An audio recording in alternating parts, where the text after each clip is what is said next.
to Anis and Vinod. Okay, thank you.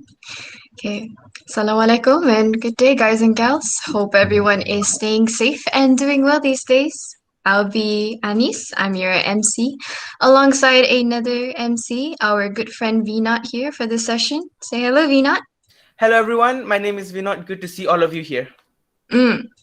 So before we introduce who our guest speaker is for today, I just want to let you guys know that this session right here is going to be recorded and archived.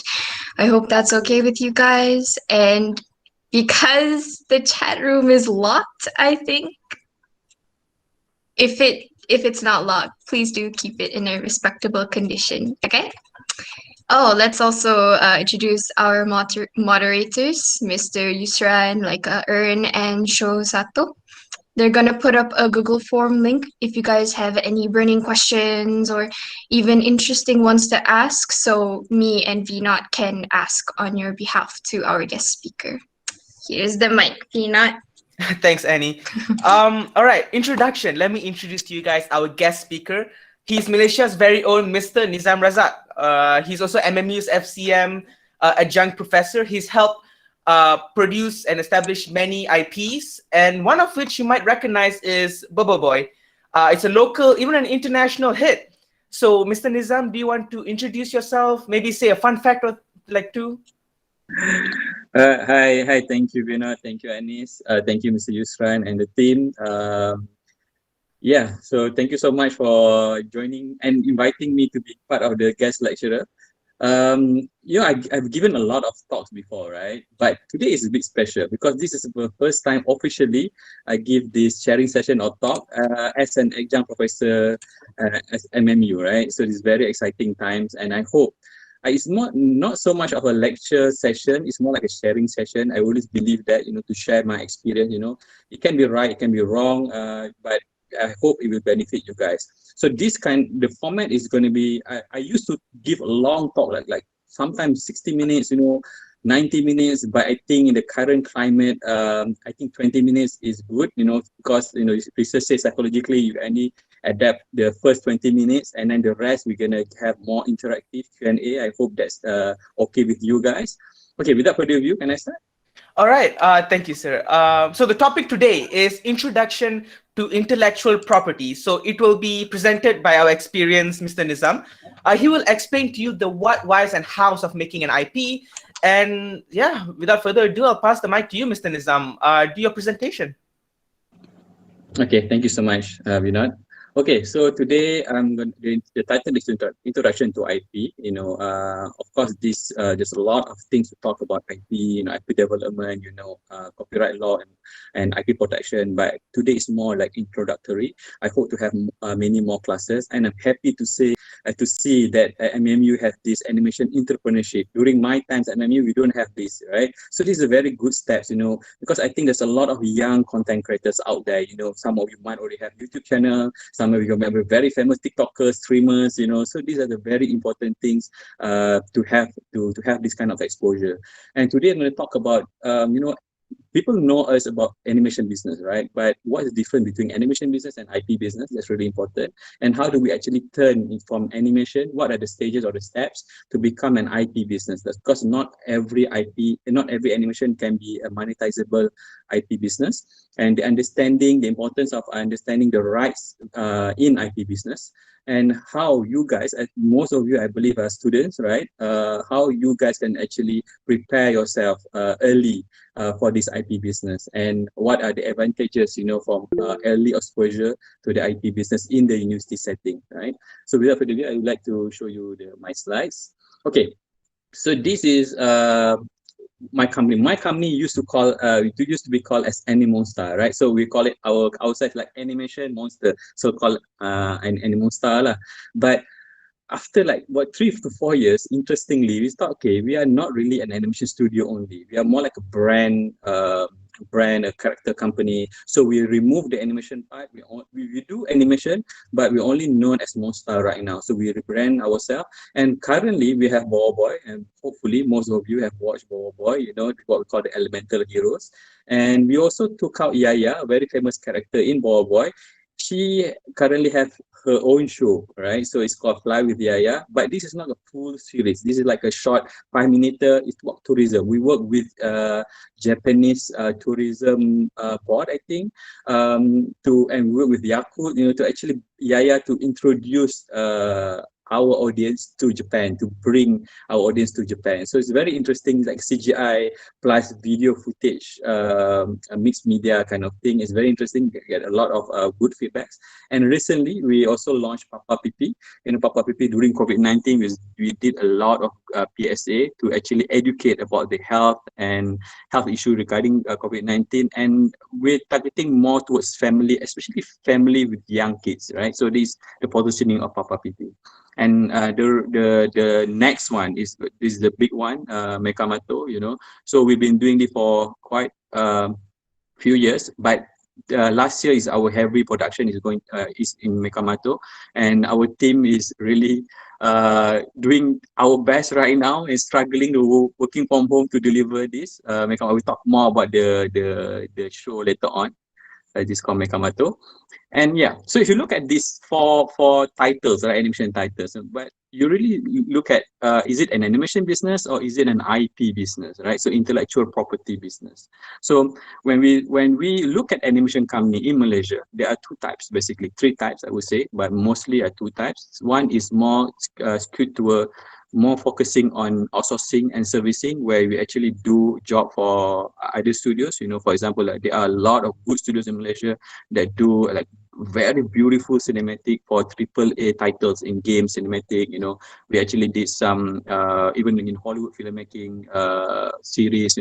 Even Transformers, some parts are done over here. Even Boruto, some other parts are done over here in Malaysia. So this is what called servicing.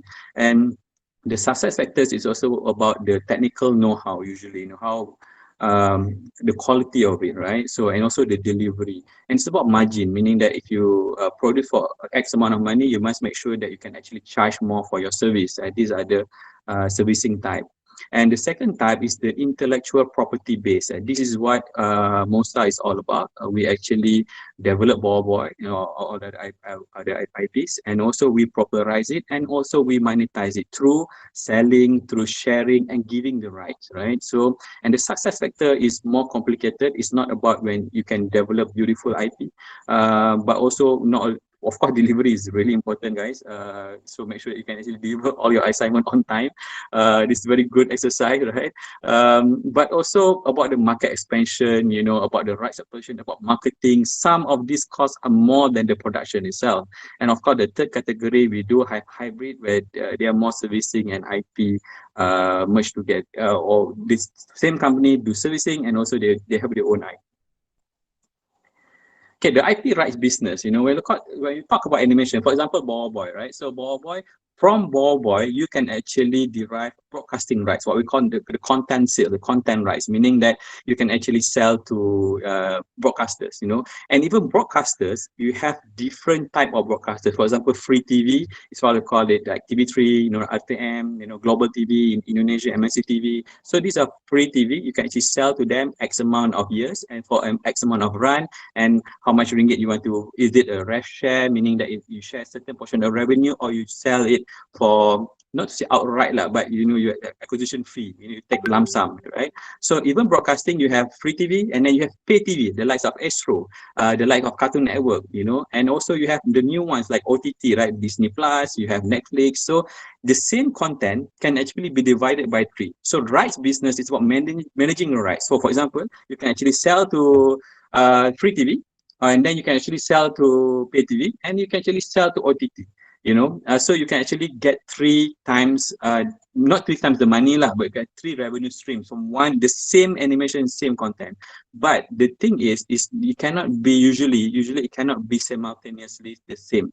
So you might have, like, for example, in pay TV will appear first, and then maybe later on OTT, and later on free TV, for example. So you can actually three revenue. So these are we have to learn this through the years, because we thought, okay, when we do animation, we can actually sell it and get untung, right? So it's not that simple. It's very, very, very rare, I would say. for you to actually produce and terus untung just to sell to one broadcaster or one party. You actually need to sell to multiple parties, and then even sometimes the broadcasting right is not enough to cover your costs. And then of course, you know, you can actually, from the popularity of your show, you can actually sell the toy and merchandising rights, right? So this, for example, like we used to work with Takara Tomy, you know, to keluarkan a line of Tomica for ball boys, so they have the rights to do that, and then they can actually, we can get certain royalty from that. For example, like maybe 15%, 12%, you know. Some you macam bags kan, you have bags, cap, not everything that we need to produce on our own, because if we were to produce every items, then we go bankrupt lah. So usually we go to the bag manufacturer, a very well-known bag maker, and then they actually acquire rights, and then from the sales of the bag, and you get certain percentage out of it. That's what we call the toy and merchandising rights. And then there are the third category of branding and appearance right. This is more maybe advertisement based in that sense, right? For example, I think a few months ago we had with Yakult with Yaya. So meaning that Yakult, we need to pay for Yaya appearance to promote Yakult or to talk about Yakult, for example. And recently we also have Papa Pipi with Prego. They launched a new product that is targeted from family and kids. They also actually do that as well. So branding appearance, right? It can also be applied to events, right? So for example, like you have a theme park, you want to promote your theme park, right? So you actually have the mascot. So mascot appearance, you can actually charge as well.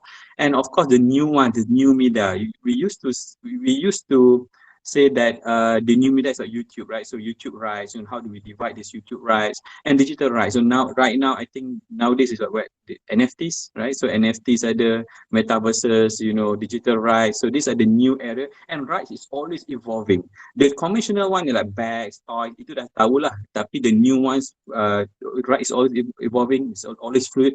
So if you look at down there, you can have a picture of there's a rumah. So actually, if you look at, we are the intellectual property, right? So the business is intellectual property business, same as property business. You own a house, right? So for example, you have a land and then you build a house, and this house costs you X amount of money to build, you know, all this pakai batu ke, pakai kayu ke, and so it's X amount of money. And then of course, the easiest thing to do is to sell the entire house. That's really simple, right? But you know, right business is about you divide the house into multiple rooms. You know, for example, this room you can rent. I think you guys are students, right? So most of you might rent room, not the entire house. So you pay for the master bedroom lagi mahal daripada the normal room. And some of the more creative owner, they actually buat the living room can also charge for the living room. Even the kitchen they can actually charge. So this is what rights management, they divide the rights so they can actually earn more rather than just sell outright. Maybe you sell outright, you can get lump sum, but if you divide the rights properly in a certain amount of years, you can actually get more than you just jual lump sum, you know. And renting a house also a bit different, right? So some are more like monthly basis or yearly basis, you know. Some like Airbnb, you can be more like a homestay, you know, like 2-3 days, you know. So even hotel, you say that this also a room, you sell by room, right? 2 days, 3 days. Some you know, like homestay based, macam for example, your property is so beautiful, you know, and there's a river kat tepi tu, you can actually rent the camping site, right? So these are the different rights that involve. So I hope you guys can understand this simple analogy. And right business is about managing the rights. You know, what can you say? Kalau you kata, oh, I jual rumah, you can rent the master bedroom and you get everything sampai ke apa tu camping ground pun. That's not really a good business, right? So you need to divide the rights, right? So if you go to any vacation house, so you nak pergi mancing, you kena sewa the rod nak mancing. Nak dapat the boat, you know, want to take the boat, also you need to rent lagi. So these are the kind of business that can evolve in this animation business to become an IP business. Okay, next slide. So this is what from animation to monetizable IP. You know, so not every animation. I would say animation, if you create not for service, is an IP already, but it might not be monetizable yet, right? So what are the stages? So the first stage obviously is the production. You know, you need to produce. But the production is very, very costly. For a series, a movie, easily one season can cost about 10 million. A movie can also cost about 10 million. You know. So that's the first stage. The second stage is also about the maintaining the popularity. This is the harder part than the production. Usually our production is so heavy, so difficult, right? But to maintain the popularity is even harder. You need to keep on producing one thing. You need to think of how do you activate this brand. For example, like Boy Boy, some of you guys might watch Boy Boy when you were small, and but now Boy Boy is still there. So how do you actually keep up to the trend? What kind of move, what kind of marketing that we can do to make sure that Boy Boy stay fresh in your mind and and always have this presence, right?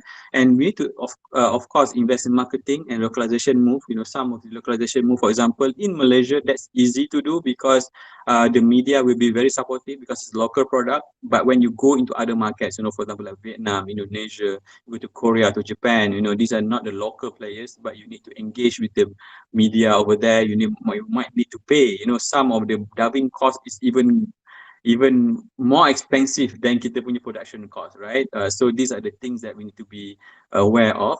And the third stage is we can also overlap with the second stage. This is where you monetize through the rights, because when you already produce, you can maintain the popularity, then only people will actually pay or give you royalty because they know you have a popular show, you can maintain the popularity, then they can make bags out of it, make a cap out of it, make a shoe out of it.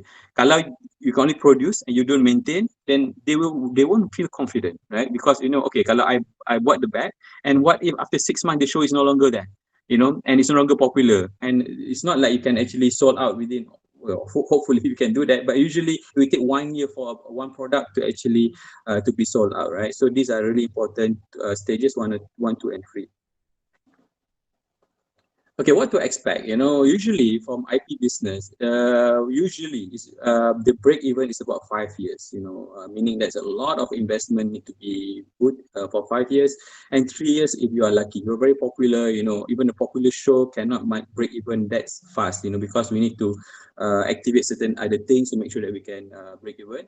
3 years if you're lucky, and here's your investment to produce and to keep on producing. That's the keyword, to keep on producing, and potentially bigger investment to market and to localize. Again, like I said just now, and in business, to be realistic, the success rate is less than 10%.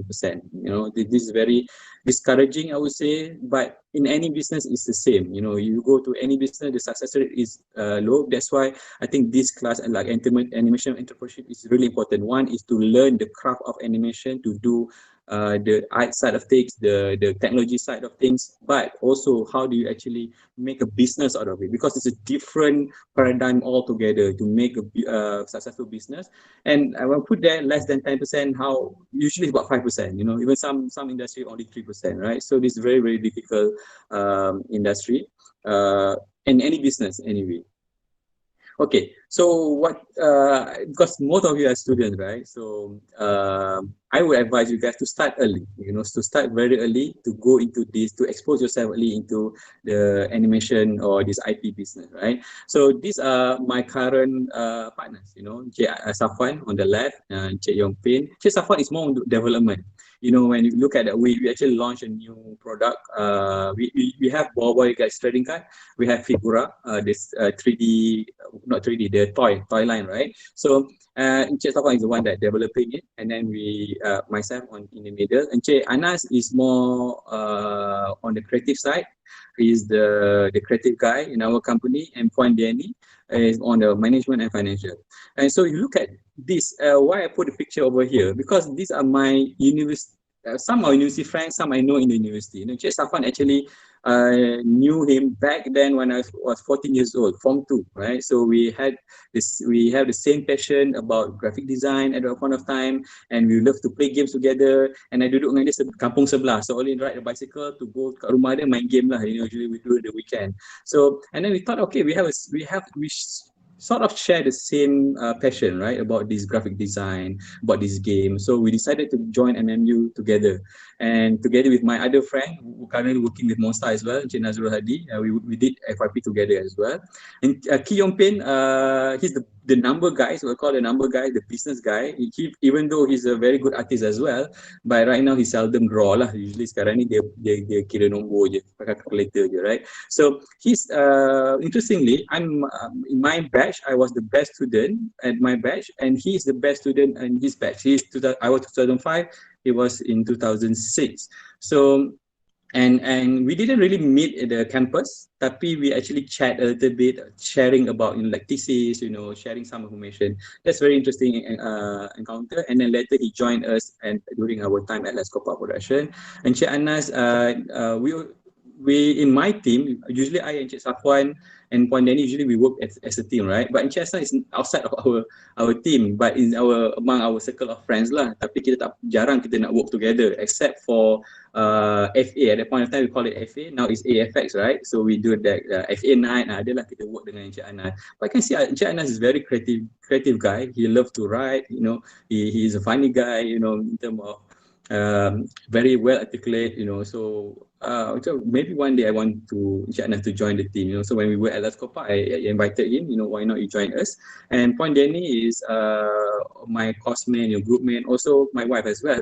So you can see at the university, you can actually find your business partner. You can actually also find your life partner, right? So and also my friends over your lecturers, your tutors are my lecturers and tutors as well. And I sort of being involved being all the bicycle things, right? So I become friends with them, join their riding together as a grabber. So these are the networking that you can do in the university level, so do not look at the university only to learn, but also to network.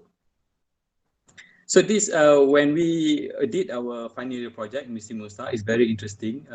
This actually we presented to 300 people full pack, at the e-theater, and then people were loving it, people were clapping, enjoy, people really enjoyed it. So we thought to ourselves, if we can actually entertain 300 people, can we actually entertain 30 million people, can we entertain 300 million people? So actually our spark to do this business full feature length Gang Penerangan Mula, actually we started the idea to do a feature film, to do animation business at the university. So actually you can actually find teammates over there, and you can find your passion and at a very early stage in the university.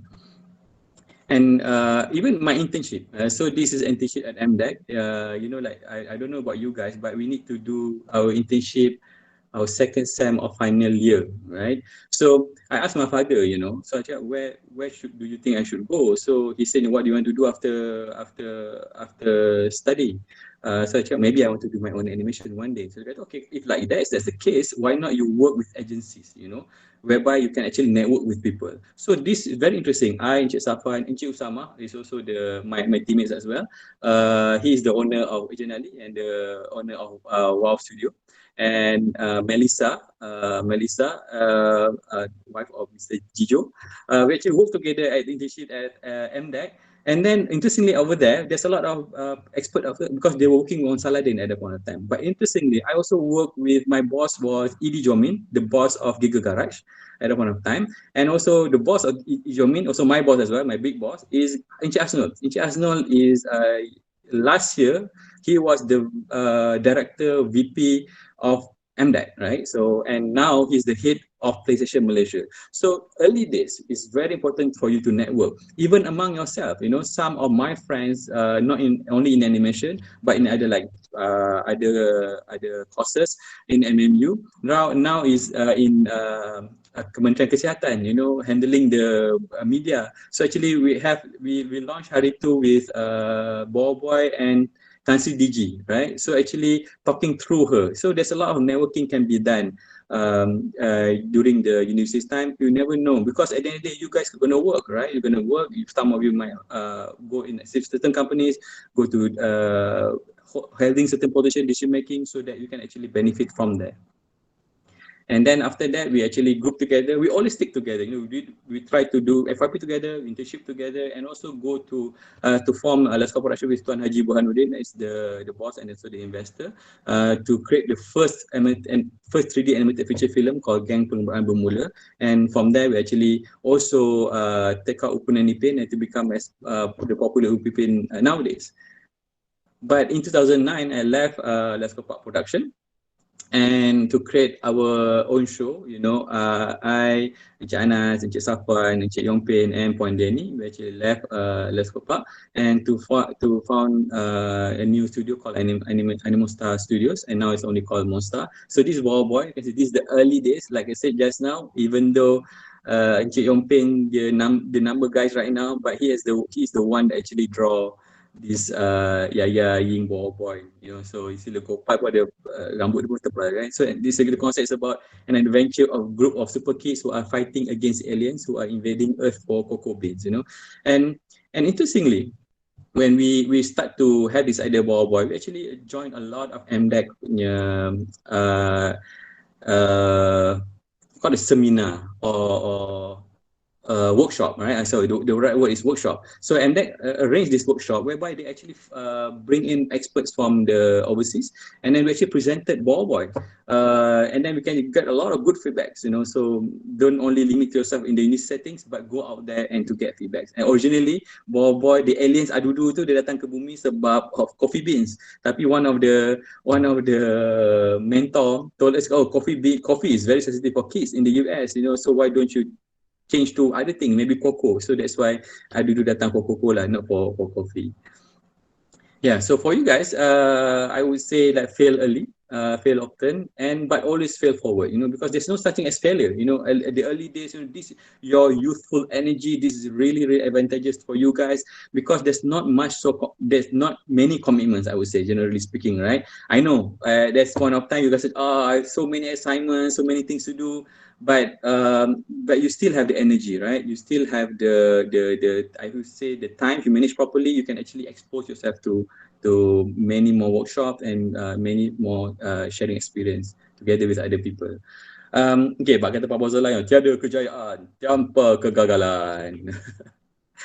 Itulah, I pun suara for Pak Bozola. You see, in business you need to jaga cost, right? So I also do suara of Papa Zola and also suara for Bagogo, so you need to be creative. And some of the things that just like that happens to be, because I never imagined myself going to be the voice of Papa Zola. Tapi pada that point of time, I guess tak ada budget, we only work in a small team. Itulah I jadi Papa Zola, jadi Bagogo, Encik Anas jadi Adudu, jadi Probe.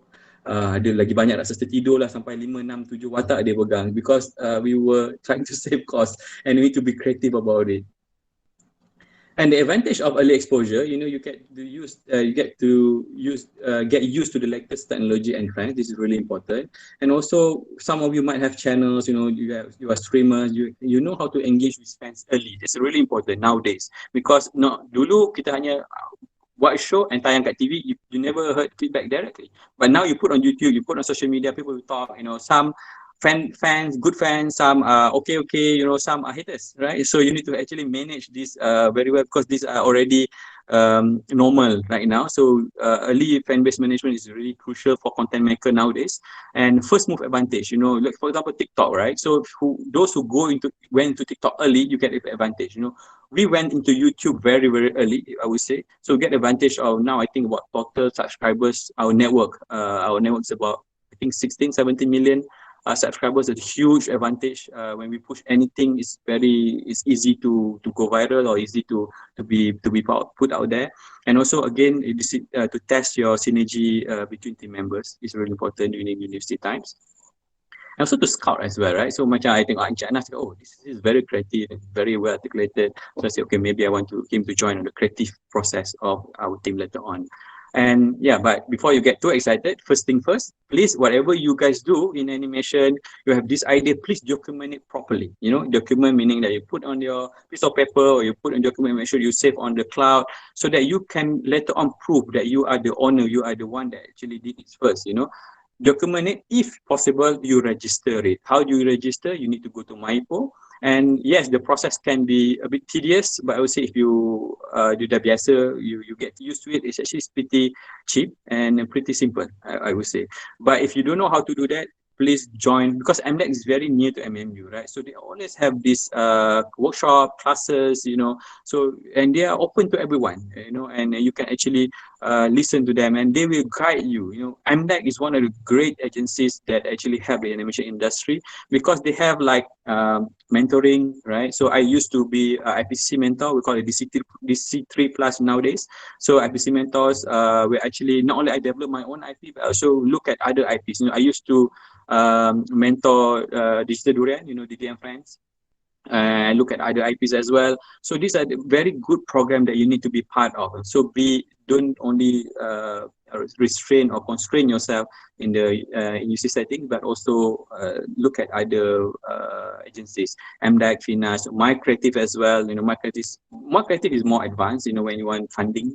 MDAC also has funding, but My Creative is more complicated because it involves equity and whatnot. And the last one is it's okay to publish early, but again, take precaution, And publishing actually can work as an act of proof of ownership because there's a timestamp, right? Because when you go to the court of law, okay, for example, you upload this video and then there's timestamp over there, 1st September 2021, you get excited, and then you publish it, and then it's already stated over there, you are the first one to publish that idea. But again, take precaution because people can still steal your idea and modify it a little bit, right? So this is something that you need to be worry about lah. Okay, that's the last about the IP thing, and I hope you guys can also support our series. We call it Mekamato. Mekamato, actually we have two products coming out, but we originally wanted to publish the movie first, but because of the pandemic, it's not going to happen this year. Maybe next year, middle, end year, we're not so sure yet. So we actually changed focus to release the series first. So the series is going to come out in Cartoon Network and also other TV stations, but we haven't get the schedule yet. What we know for sure is Cartoon Network on Astro, and this is going to be end of November for South Asia, including Malaysia, Indonesia, and early December is going to be for Korea and Japan. So yes, you can follow Mekamato, follow Monsta on social media to get more updates on that. Yeah, that should be all from my side, and I hope to hear from you guys. Q&A, make it more interactive, I would say. Thank you so much. Oh, that was really nice. Thank you, Mr. Nizam, for the really clear and crisp presentation there. Your elaborations, and it made it really easy and interesting for us to understand your points. But for now, we still have questions. So we, as the MC, will be asking you some questions regarding the topic. So first question, what are the factors that can potentially lead to the success of an IP, Mr. Nizam? Thank you so much. Great question. The factors, first, of course, the popularity of the IP, right? But it's very subjective when you talk about, how do you make IP popular, right? So I think we need to understand the trend, for as simple as format trends, right? Format. So back then, when we say 5 minutes, 5 minutes is just too short, guys. You cannot publish 5 minutes. There's no slot for TV for 5 minutes, they say to us. And then we say, okay, then how many minutes? Say 22 minutes. Let's go, wow, 22 minutes, it's going to be crazy, right? So to produce 22 minutes. But nowadays, 5 minutes is considered long. It's considered very long, right? So if you go to TikTok, imagine like you go into this TikTok or YouTube, you dah after 2 minutes you dah gelisah dah. You rasa macam lama bila nak habis ni, you start to look at the time bar, right? So bila nak habis, right? So this kind of format is actually advantageous for you guys. For the next generation content creator, you can actually make in a smaller format, but as impactful as the 22 minutes. 2 minutes as impactful as 22 minutes, and you have seen it, the success of Papa Pipi is that Papa Pipi don't have 22 minutes. Papa Pipi only have 1 minute, 2 minutes, 3 minutes, and understanding the trend and make sure that popular, but also make sure that you manage the rights properly, because some, I think in previously there are great shows, but they poorly managed in terms of rights, and somebody took out the rights and then monetized because they only thought, I'm the only production house, I give you all the rights, and then they didn't get a single cent after that. Yeah. All right, sir. A question from me, sir. How do you convince producers or the other higher ups that your IP is interesting, that your IP is worth being made? Very good question. Maybe I don't have that much experience because okay, maybe we do have a little bit of experience. For example, when we want to do our stuff, right, boy, we actually need to present to the government through that, right? So okay, please fund this project. But for you to be able to do that, you cannot just present an idea, right, or presentation. That is sometimes is good enough, but it's not good enough to secure your funding. Maybe they good enough to secure the interest. Okay, they say that if you manage to complete this project, then they will buy. But for you to acquire the funding, you need to make sure that you can actually do a pilot program. Like macam for example, this episode 22 minutes, do a pilot project and then put it on. I used to put on YouTube so that you can actually get feedbacks, get the views. When you get like 1 million views, 100,000 views, then only you can convince funders, convince investors that say that, okay, look guys, this is the first pilot episode, we get 1 million views, get this amount of engagement, and if you put money, then you can actually produce more. Thank you, sir. Okay, so based on your experience, why is it so important to protect your IP? So can you tell us if you had any complications that you face when it comes to the protection of your IPs per se? Yeah, it's important because it's like protecting your house, right? So you don't want your house to be suddenly become other people's house, right? So you make sure that the documentation is there. You make sure that you have the proof of ownership of your property, right? So if you don't protect your IP, that will happen that people will take advantage of your ideas, because this is your idea, and other people will own it, and then other people will can monetize from it, or continue it, right? So and also to make it clear for your partners as well. When you protect your IP, when people want to work with you, they know you are the owner of Boy, so they can work with you hassle-free, meaning that they don't have to worry about a court issue later on, say that, okay, you use Boy, actually Boy belong to other people. So these are the things that why it need to be properly documented. There are processes that you need to go, and please again go to Mahipo, go to MDEC to get this your IP protected lah. Yeah. Thank you, sir. Okay, sir. One more question. What difference does it make for an IP to either have one studio just fully owning it or multiple bodies sharing an IP? For example, like a collaboration between international studios. Very good question. It's a very good question. In our case, and it's our policy, at least for now, we own 100%. We develop our own. We don't take other people's IP. We just develop internally, and we own 100%. That's very easy to move forward, to move into any direction. The movie series, whatever you want to do, we don't have to consult other people. We only have to consult between the board member, the shareholders, inside the company. But there are more cases out there that is more. I would say if you want to do an animation business, IP business, like the likelihood for you to get, you need to have investors usually. So this might be a broadcaster, this might be a funder, the like of My Creative can go and pump in funding, and then they will own certain percentage of the IP, maybe also certain percentage of even your company, right? So for us, it's easy because we own. Of course, we own our own studio, 100%, and then we own the IP 100% as well.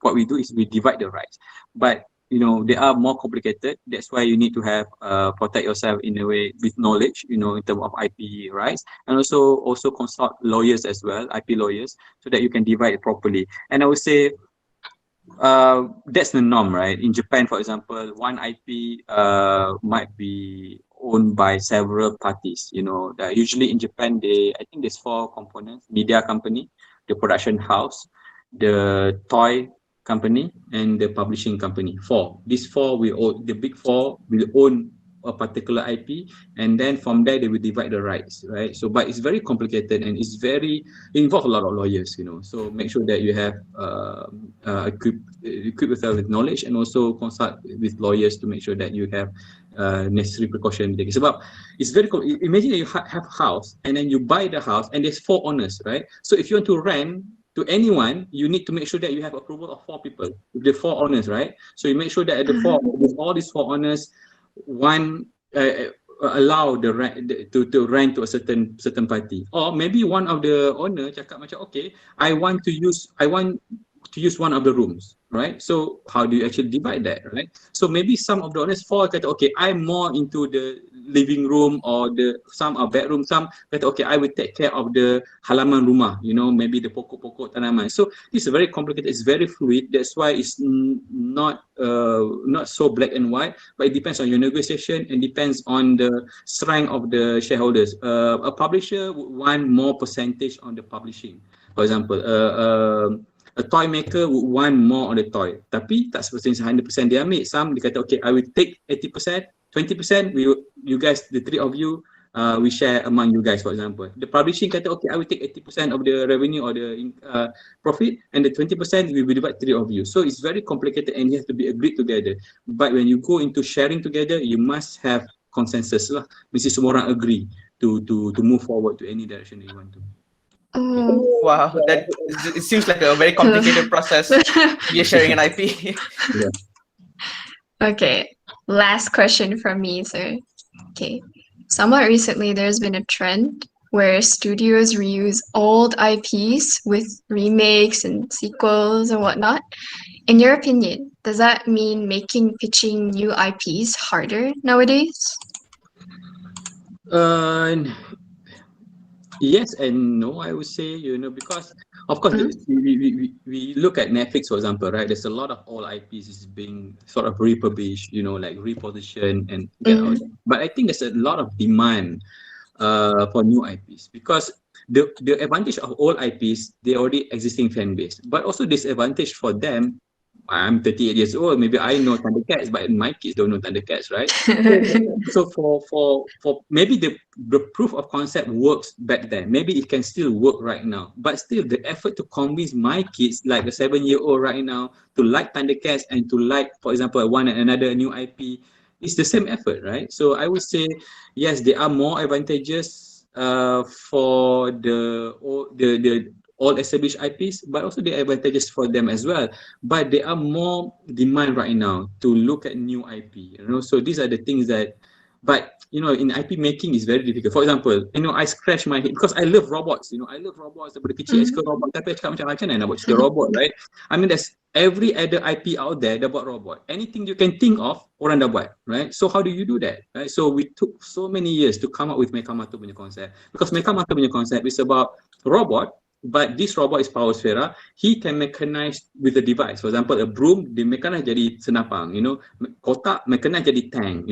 So this is very simple idea, but no one have done it before. So it's very difficult to find that. But if you can find it, I think it can be successful.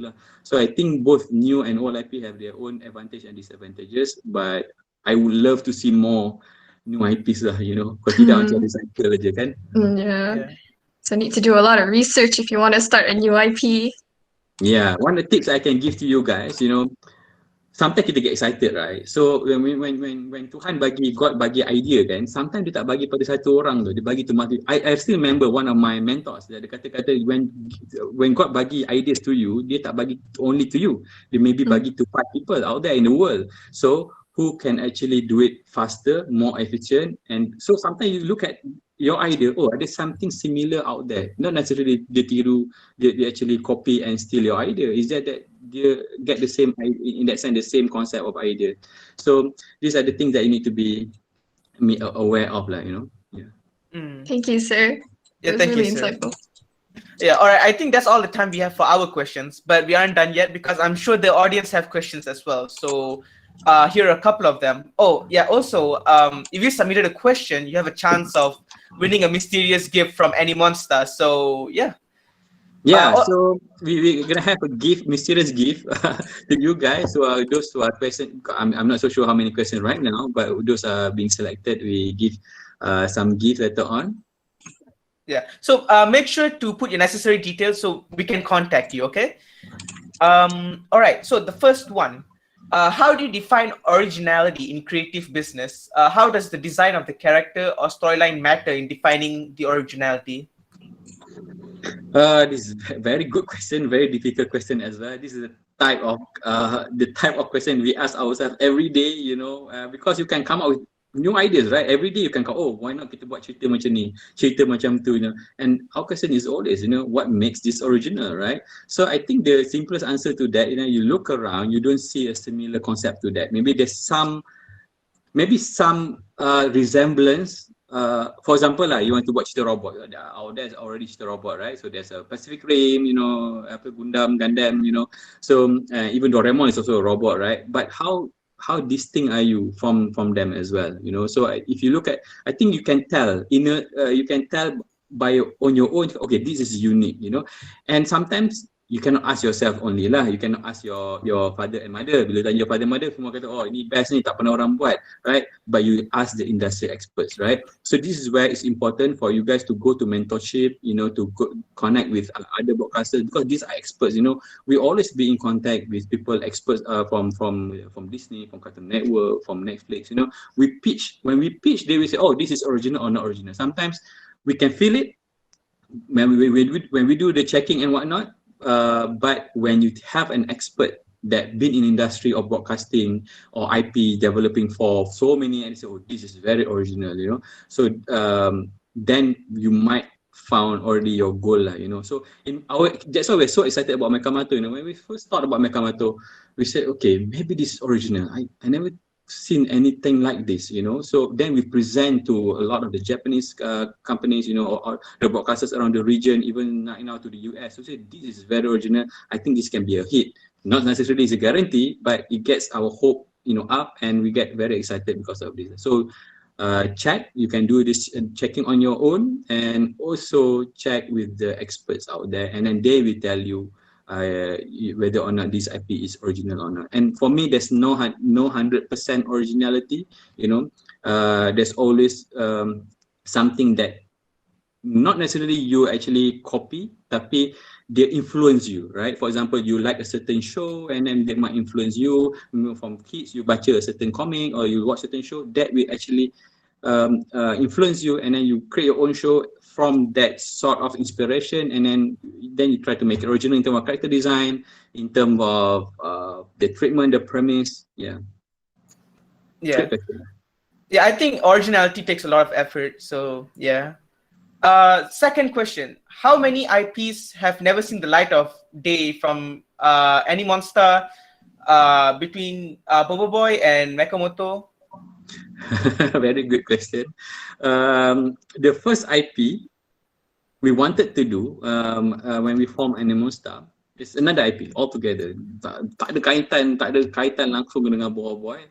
I'm not so sure. Maybe it's not commercially viable, I would say, So we have that, and we also have future IPs in our mind. There's at least right now there's about three to five IPs that we're thinking to develop, but it will take years, right? So developing an IP, I don't think is that hard in that sense. It's hard to get the right IP, but to produce it, right? For example, you have this, we have Warboy, we have Mekamato, we have Papa Pipi, and then, new idea, how do you actually fund it? How do you go into production, and what is the timeline? We are 2021, we're already talking about 2027 right now, right? So currently, when we were working with Mekamato, we've already discussed in 2018, right? So what we are doing right now is 3 years, down the road, whatever decision that we're making, whatever progress that we're making right now is already been made 3 years ago. So the decision that we're making right now, 2021, we only affect in 2024 to 2025, but we do have other IPs coming up. But IP, but idea macam-macam, tapi kadang-kadang nak kena test, nak kena the litmus test, nak kena present, nak kena talk about among ourselves to make sure that we have a very great IP, because the cost is just too high to fail. There's no 100% success, right? Tapi we must make sure that, when we present it, we want to go into production, we want to put a lot of money in it, we must make sure that at least there's in our opinion, a bright chance it become successful. Yeah, it's a long road to create an IP. So a lot of things can go wrong in that process. Yeah, of course. All right, third one. What should we do if others steal and modify your IP? I'm guessing like before you register it, or maybe before you pitch it, but you have that IP and someone steals it. Then we bring them to court of law. So that's the easiest thing to do. First, we can warn them. I think they know. If they copy, they will know. This is a copyright. So you can send a letter from our lawyer, and if not, we just can bring them to the court to fight. That's why the competition is very important. All right, next question. Vina, before that, Mr. Nizam, are you still interested in taking more questions right now? Yeah, of course. Yeah, okay, that's fine. Mr. Nizam, how much more questions do you think we should have? Time wise. I don't know. It's up to you guys. I think until 11, even plus, is still fine. All right, I'll just try to ask a couple more questions. I'll try to keep it quick, sir. Yeah. Okay. I wonder, was there any case where you lost an IP, or how was that experience for you? Yeah, I think that's similar to the question of how many IPs have never seen the light of day. Yeah, the IP again, like IP again, like I said just now, right? So IP is it's easy to develop an IP, right? But to become it monetizable, that's really important. Some of the IPs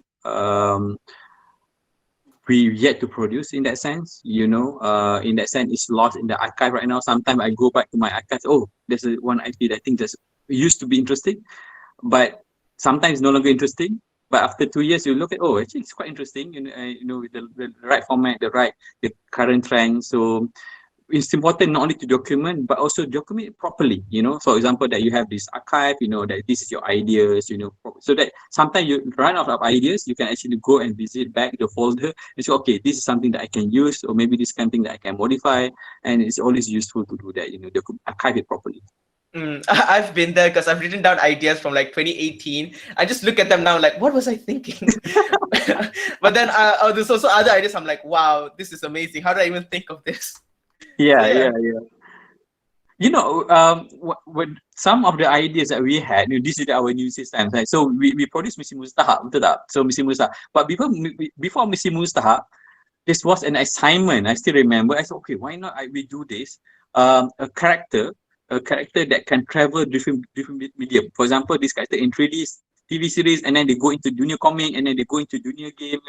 So this is interesting idea, but it's impossible to do it. It's like impossible to produce it because the cost, the technology. We don't know the technical know-how. Yeah, yeah. But after a few years, you look at Wreck-It Ralph, right? Macam okay, because from game yang masuk different media, masuk internet.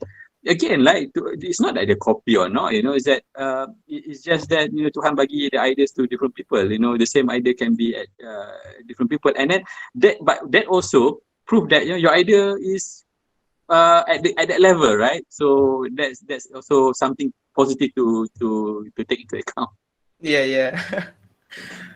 All right. This question I really like. How do you deal with investors? Let's say you have a story idea, right?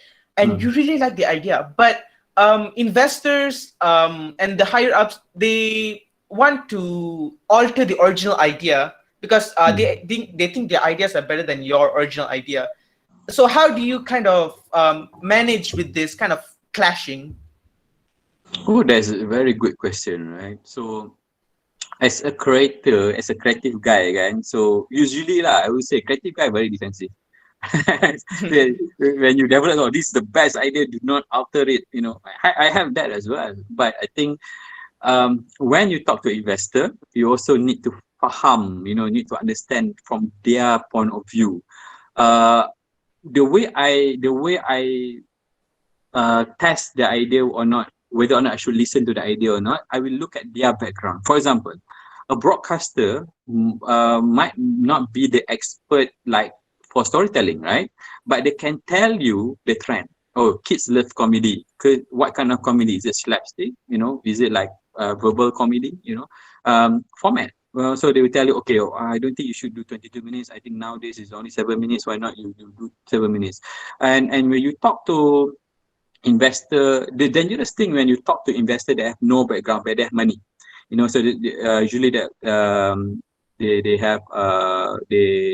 have money, they want to go into animation business or IP business, and then they have prior knowledge. But then you need to listen to, because they are experienced people, right? So these are business people, have a lot of money, meaning that big successful previously.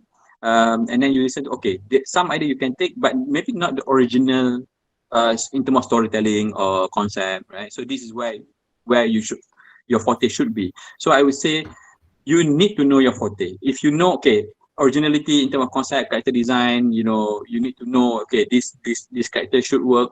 And then, but if other people from their field, from expert from their field, say, okay, this format should be this.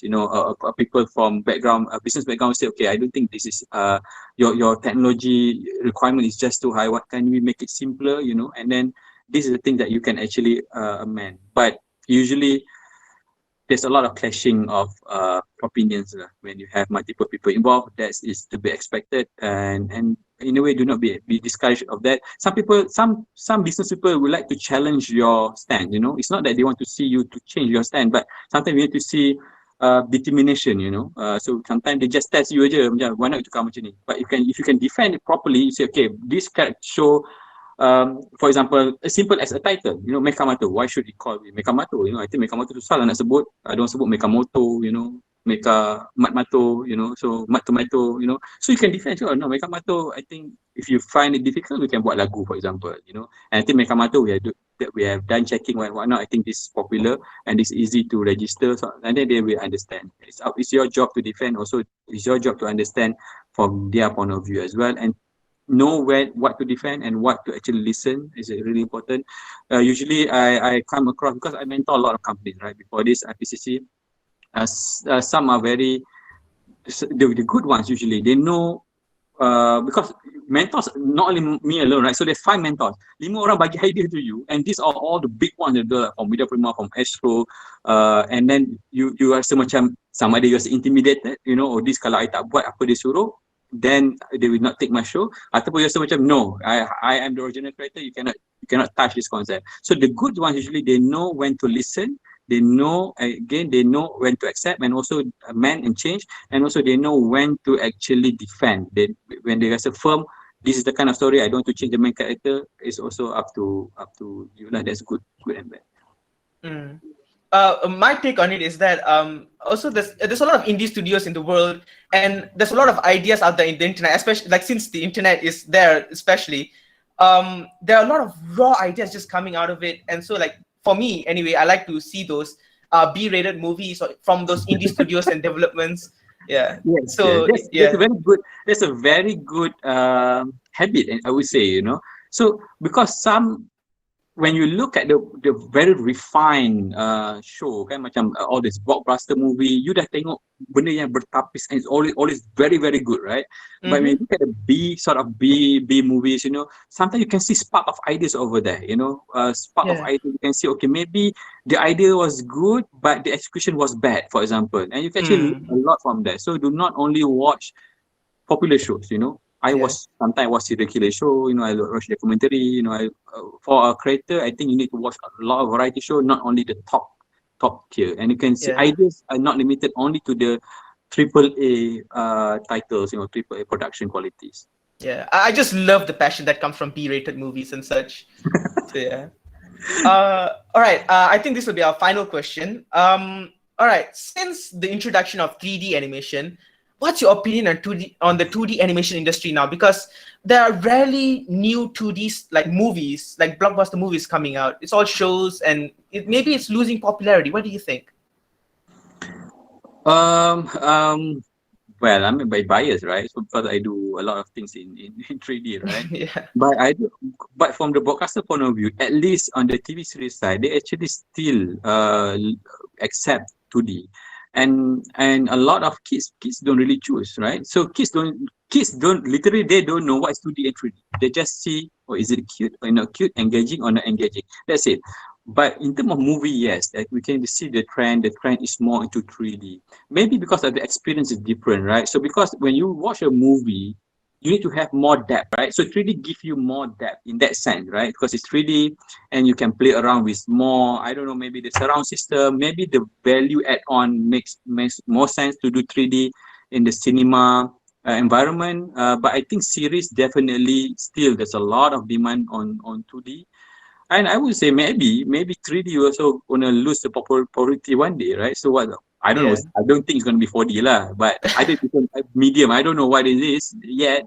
But I guess is medium is only a medium. We look at Animonsta. We look at ourselves like, okay, what is after 3D?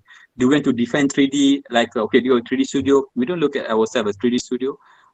We look at ourselves as just a brand owner, you know, a character business. So maybe one day we do 2D as well.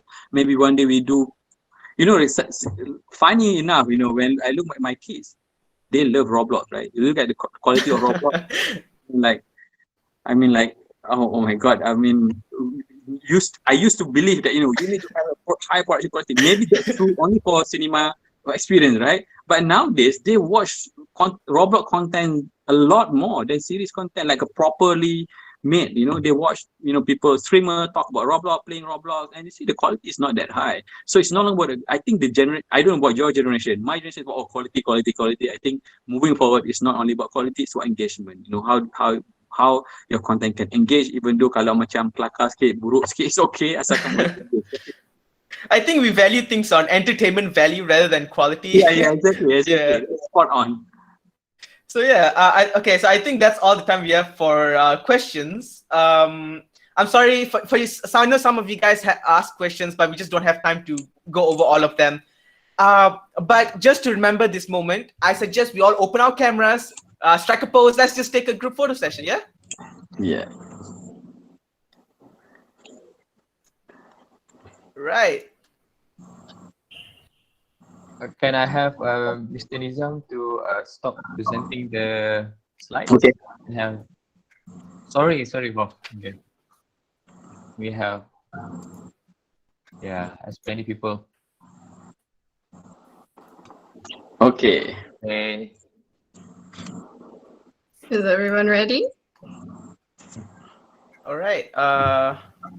Yeah. 5, 4, 3, 2, 1. Say cheese. I think we need more people to switch on their cameras now. Yeah. Oh. Come on. All right, come on, guys. Come on, guys. Hi, sir.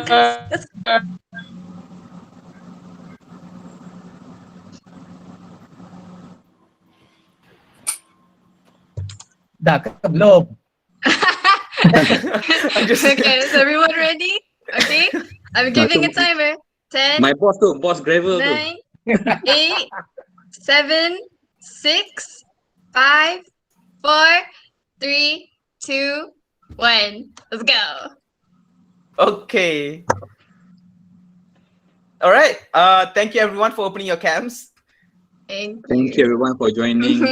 I hope to see you guys more into future lectures. This is more introduction. There are more complicated, more details. And I'm really happy to see that there's animation entrepreneurship nowadays. I think that's really important. A good step forward. Thank you, sir. All right, as we're almost approaching the end of this talk session, why don't we summarize this session's key ideas about IPs brought up by Mr. Nizam himself. So to briefly recap, he talked about the difference between animation business and IP business, the stages from animation into becoming an IP business itself, the importance of understanding the rights in IP business, how students can prepare for IP business, and finally, the advantages of early exposure to IP business in university. So without further ado, we'd also like to note that this isn't even the full extent of this topic. So is it possible for you to come again for another talk, Mr. Nizam? Yes, of course. I would love to give more talk about this. And also, I'm the adjunct professor of MMU, right now. So I hope to see you guys in the campus setting, right? So I hope this I'm okay to do virtual thing, but I think it's good to see face to face. Get to see some of you maybe might be a little bit shy to ask, in public. Maybe one to one is going to be a good experience. Yeah. Thank you, Mr. Nizam. Right. We really appreciate you for coming and taking the time for you to provide your grasp on IP, and I think it's going to help a lot of students here, and it's helped us understand a lot about it. Yeah, some of the future IPs is going to be from you guys, right? So I look forward to that, right? So and I'm here to help you guys, to guide. Not only from my side. Sometimes I can only show you the okay. You go to MDA, you please go into this workshop. Even your lecturers. Some of your lecturers can give you great advice. Can get great support when you want to do even within university and also when you're already in the industry later on. Yeah, I love MMU lecturers. I'm so grateful for them. Vina, before we go, is it possible that we have some time to show like a snippet of a video? Oh yeah. I think we have a small amount of time left. Is that okay with everyone, Mr. Nizam? Yeah, okay. All right, mods, do your magic.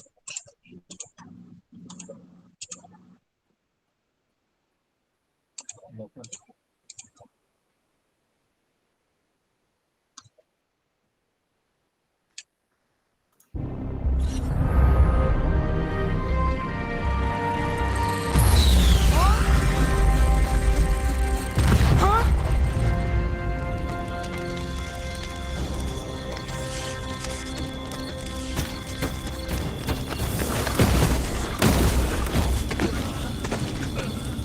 Wah, apa dah jadi ni?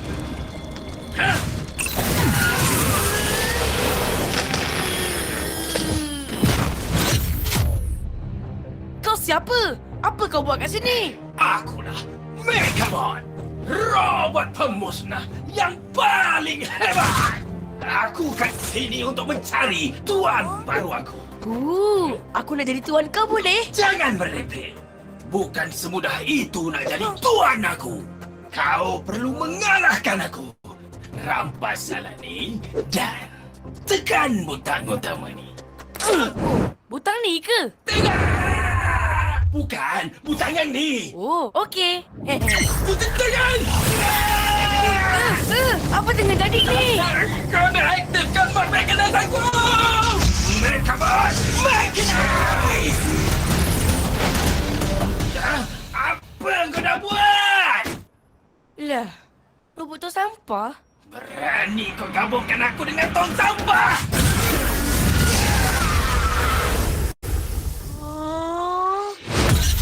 Wah, apa lagi yang kau boleh mechanize? Apa saja yang otak kecil kau tu boleh bayangkan. Ya ke? Kau boleh bergabung dengan penyapu? Boleh!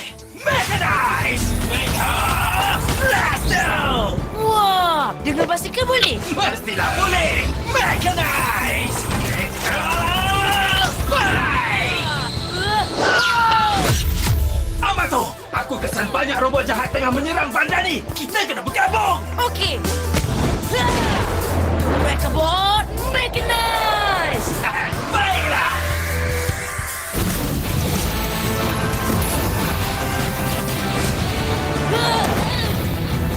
Akulah Mega Mato!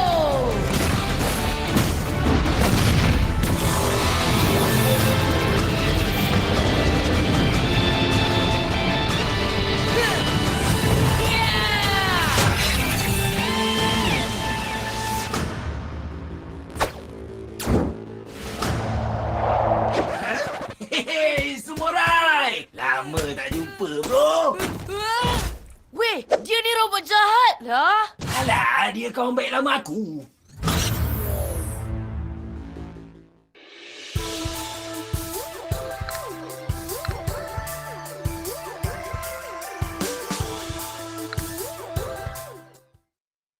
Who's ready to hatch some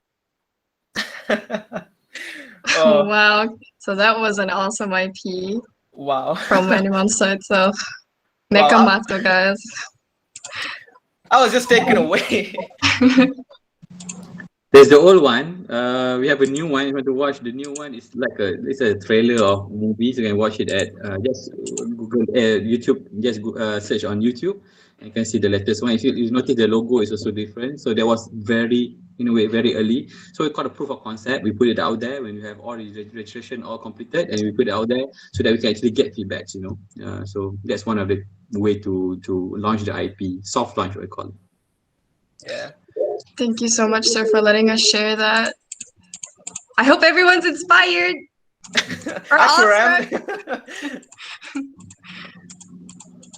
All right, then. So I guess that marks the end of our session talk, does it not? Yeah, I believe so. So, guys, thank you for coming. Thank you for participating. Thank you for submitting all of your questions. And Mr. Nizam, thank you so much for coming here. Thank you, everyone. Really Thank you. appreciate it, Mr. Nizam. Soon. All right. I think that's See you it. soon too, sir. Yeah, thank you, Prof. Prof. Nizam. Yeah, for- thank you so Thank much. you. Hope Thanks, to Nizam. see you again in the next lecture. Yes, I'm sure we have more session after this. That's good. That's good. Thank you. Right, Thank Okay, you, Assalamualaikum. lecturers. Bye-bye. Waalaikumsalam. Bye everyone. Bye, Salam. everyone. Bye, Bye. sir.